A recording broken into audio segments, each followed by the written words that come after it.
Welcome to The Dive, your daily deep dive into the transformative ideas shaping today's world. Join your hosts, Tim and Kim, as they distill key lessons from best-selling books authored by the world's leading thought leaders. Each episode offers insightful discussions designed to inspire personal growth and spark meaningful change. Tune in every day to embark on a journey of discovery and enlightenment with The Dive. Hey everyone, welcome back.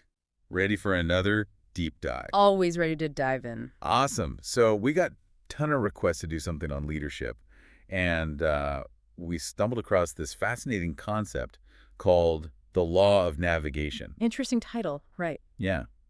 Makes you think we're going to be talking about like actual ships and captains. Well, in a way, we are. Okay, now I'm really intrigued. So this law of navigation, it basically compares a leader to a ship's captain, but not just in the sense of steering the ship, more like charting the entire course.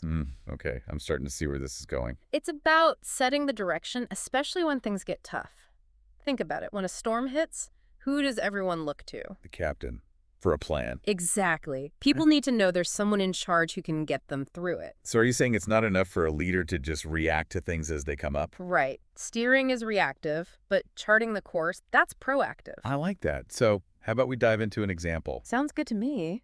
The source we're looking at today uses the story of Nehemiah. Yeah. From the Bible. Oh, yeah, the guy who rebuilt the walls of Jerusalem. Pretty impressive feat. Right. And what's interesting is the source points out that he didn't just rush into it. He actually spent days, like, strategically planning the entire project. Which is huge. That's the difference between a leader who inspires confidence and one who leads their team in circles. Yeah, I can see that. So what did Nehemiah do specifically? Well, he did a bunch of things. He assessed the resources. He figured out potential threats from, like, enemies who didn't want him to succeed. And then, get this, he got the whole community involved. That's a lot more than just, drawing up some blueprints. Totally. It's about understanding the full scope of the challenge, anticipating roadblocks, and building a team to tackle it all. That's a pretty solid example from, like, way back when. But does this whole navigation thing still apply today? Oh, absolutely. You see it all the time in successful leaders. Think about someone like Elon Musk. Oh, okay. Yeah, I can see where you're going with this. I mean, electric cars, space travel, colonizing Mars. These are pretty ambitious goals, right? Understatement of the century. But he didn't just dream them up. He, meticulously mapped out how to make them happen. Yeah, he had to secure funding, build teams of, like, the most talented people in the world. And be willing to change direction when things weren't working, adapt to new information, new challenges. So it's not just about having a vision, it's also about being flexible, right? Absolutely. That's the mark of a true navigator. It's not about luck. It's about, knowing how to execute your vision even when you face those inevitable setbacks. So this is all fascinating, but how can we actually use this law of navigation, like, in our own lives? Yeah. I mean, we're not all going to be Elon Musk. Right? Probably not.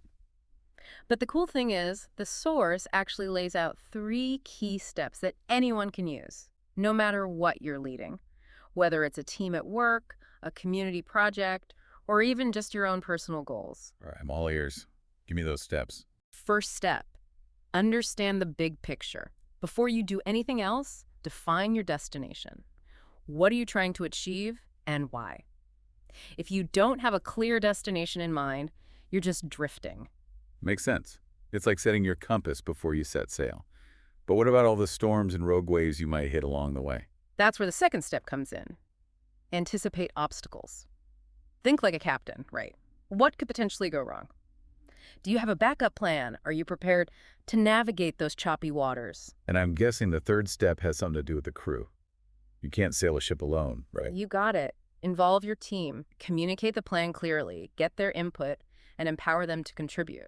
It's about making sure everyone's rowing in the same direction. So it's not just about being the one in charge, barking orders. It's about leading with foresight, having a plan, anticipating the challenges, making sure your team is on board for the journey. It's about inspiring confidence, even when things get rough. That's the true essence of this law of navigation. Love it. So one last thought for everyone listening out there. The source we talked about today, it mentioned that true leaders, they don't just hope for success, they prepare for it. So think about your own goals. Are you just steering, reacting to whatever comes your way, or are you actively charting a course toward what you really want to achieve? That's a great question to ponder. It is. And that's all the time we have for today's deep dive. Thanks for joining us. Thanks, everyone. Until next time. See ya. Thank you for joining us on this episode of The Dive. We hope today's exploration of groundbreaking ideas has provided you with valuable insights to apply in your own life. Don't forget to subscribe to our channel and hit the notification bell to stay updated with our daily episodes. If you enjoyed today's discussion, please give us a thumbs up and share it with your friends. We'd love to hear your thoughts in the comments below. Until next time, keep diving your mind to new horizons.